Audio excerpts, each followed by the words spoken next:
I was called into Brian's office, and I could tell he was agitated, pacing up and down and, sort of biting his fingernails, so to speak. After about 3 or 4 minutes, he turned around and said, "Pete, I've got bad news for you. In a nutshell, the boys want you out, and they want Ringo Starr in." Mm-hmm. These rock musicians made history with their band only to be stabbed in the back and kicked out. What happened to these rock stars isn't your regular band drama.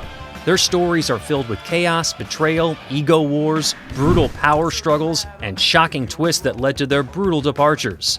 This is rock and roll at its rockiest. These are the 10 rock musicians who were brutally sacked from their bands, and stick around to hear about what happened to number 1. First, we begin with number 10. 10. Dave Mustaine, Metallica. Mr. Dave Mustaine!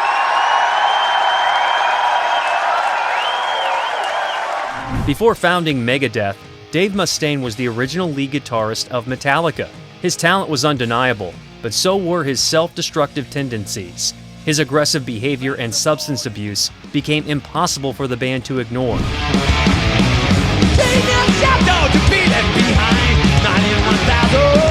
In 1983, as Metallica prepared to record their debut album, they decided to move on, swiftly and coldly.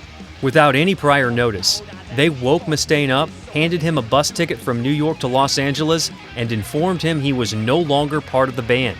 He had no chance to defend himself or say goodbye properly. The decision was final.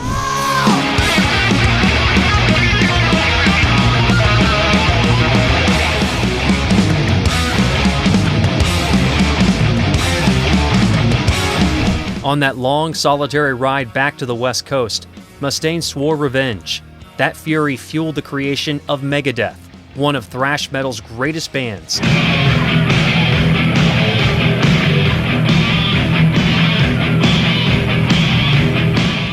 Number 9. Syd Barrett, Pink Floyd.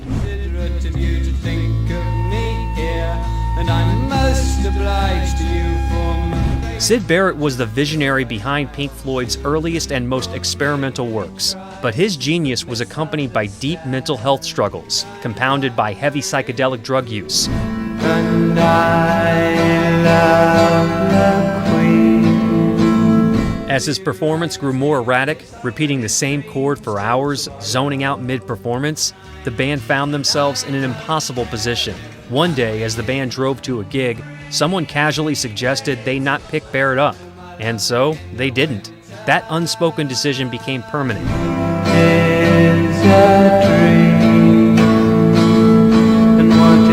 Barrett was never officially fired, he was simply excluded, left behind while the band evolved without him. His absence was deeply felt, but his fate was sealed in silence.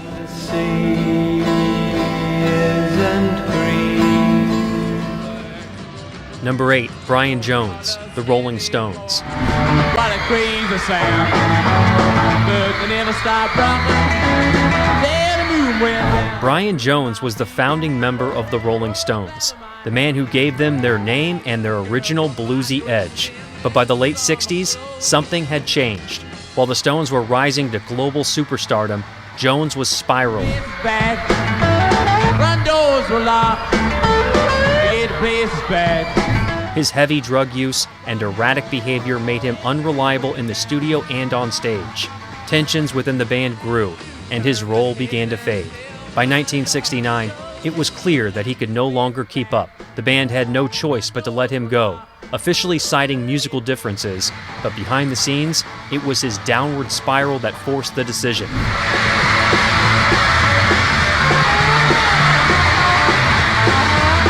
Just weeks later, tragedy struck. Brian Jones was found dead in his swimming pool at just 27 years old, cementing his place in rock history as one of music's most haunting what-ifs.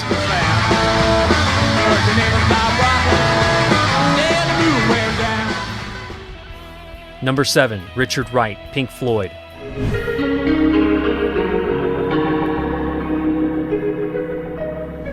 Few stories illustrate the cold machinery of band politics like that of Richard Wright. A founding member and keyboardist of Pink Floyd, Wright was pushed out during the tense sessions for The Wall.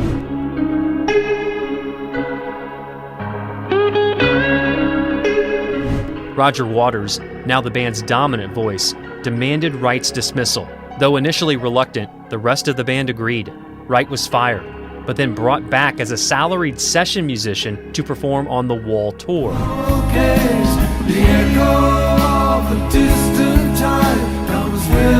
He played the same music, stood on the same stage, but no longer shared in the profits or ownership. He was an outsider in the band he helped build.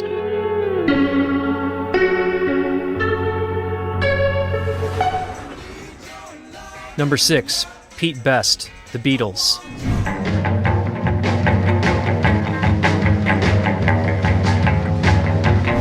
Pete Best was the Beatles' original drummer during their formative years in Liverpool and Hamburg.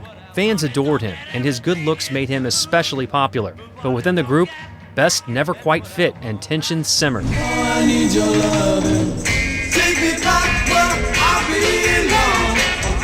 In 1962, just as the Beatles were on the brink of fame, Best was abruptly replaced by Ringo Starr. He didn't get a warning or an explanation, only a word from manager Brian Epstein. Pete never recorded with the band again, and never received an official apology.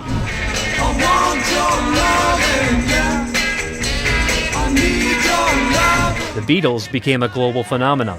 Best was left behind, his role in their rise largely erased from history.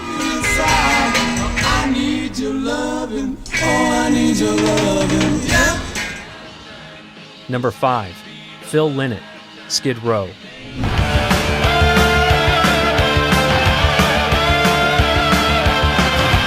Phil Lynott was interested in music since he was young, and his path to stardom wasn't like that of other musicians. Lynott didn't know how to play any instrument, but he knew he had to play the crowd. Lynott learned the art of being a frontman and added flamboyance to his acts when he joined the band Kama Sutra.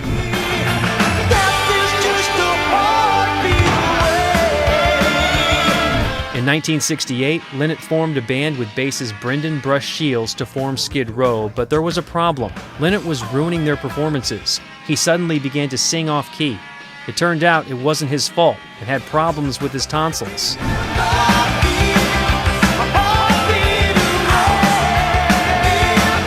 He had to take time off to get treated and heal.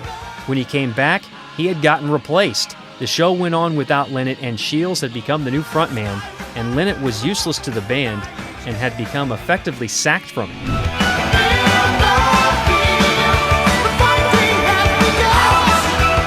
However, it wasn't all bad for Lynott. Shields felt bad and began to teach him how to play bass, and he formed a new band with friend Brian Downey, which they called Thin Lizzy. Although Lynott messed that up too, that'll be a story for another day.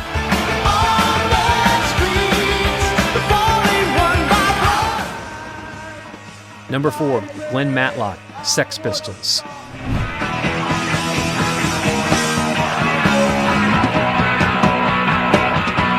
The Sex Pistols were chaos incarnate, and Glen Matlock, their original bassist, didn't quite fit the mold. He was a skilled musician and co-wrote many of their songs, but he was seen as too traditional, too clean-cut for the band's anarchic image.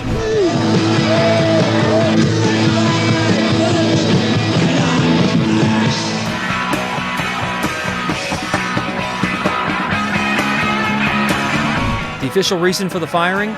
He liked the Beatles, and he clashed with Johnny Rotten and didn't buy into the band's manufactured mayhem.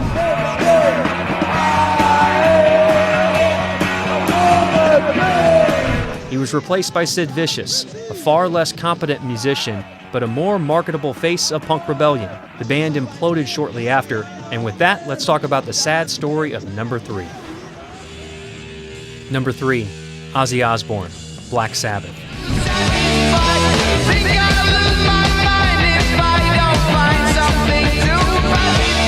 Ozzy Osbourne was the voice and unfiltered soul of Black Sabbath, helping to invent heavy metal with his eerie, nasal vocals and wide-eyed stage presence. But by the late 1970s, even his bandmates, who were no strangers to drugs and excess themselves, could no longer handle his spiraling addiction to alcohol and cocaine.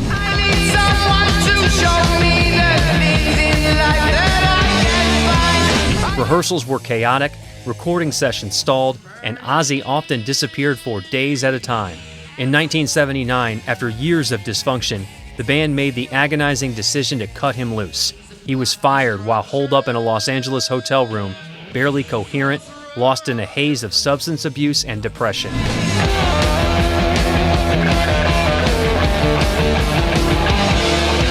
Ozzy later admitted he didn't even remember being dismissed. It simply didn't register in the fog he was living in. Ironically, getting fired was the shock that jolted him back to life. With the help of Sharon Arden, who would become his wife and manager, Ozzy launched a solo career that would eclipse his time in Sabbath and commercial success.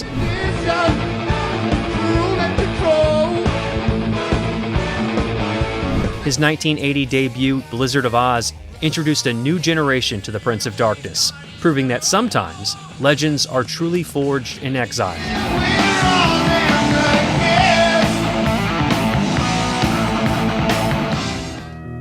Number 2, Paul Di'Anno, Iron Maiden.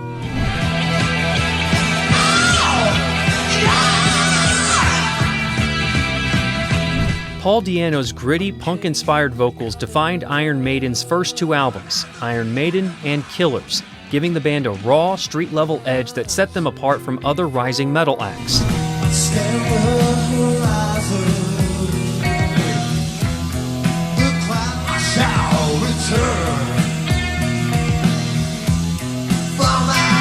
But as their fame grew, Di'Anno's rebellious attitude and mounting substance issues became a serious liability. He began missing shows, clashing with management, and showing signs of burnout under the pressure of constant touring.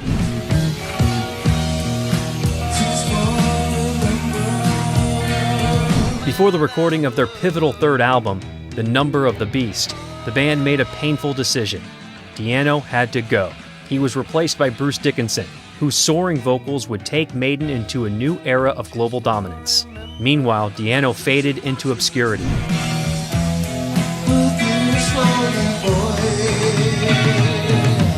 His brief but vital contribution to the band's legacy often overshadowed by what came after.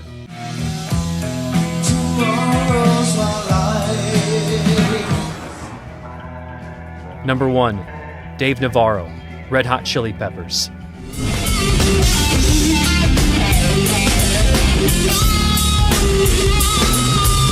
Dave Navarro's time with the Red Hot Chili Peppers was always uneasy. Coming from Jane's Addiction, he brought a darker, more psychedelic and metallic edge that clashed with the band's upbeat, funk-driven identity.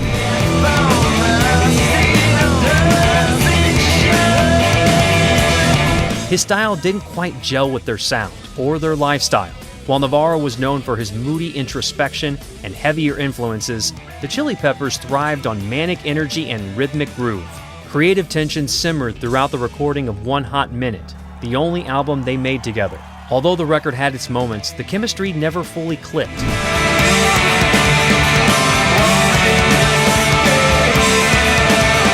Navarro struggled with personal issues, and the band was still reeling from internal turmoil and previous drug problems. By 1998, after several stalled attempts to move forward creatively, the band decided to let him go.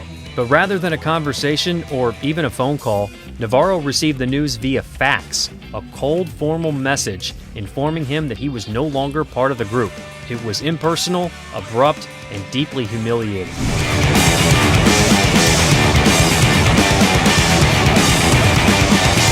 Just like that, one of the most unconventional pairings in rock came to an unceremonious end, a brief, turbulent chapter that neither side seemed eager to revisit.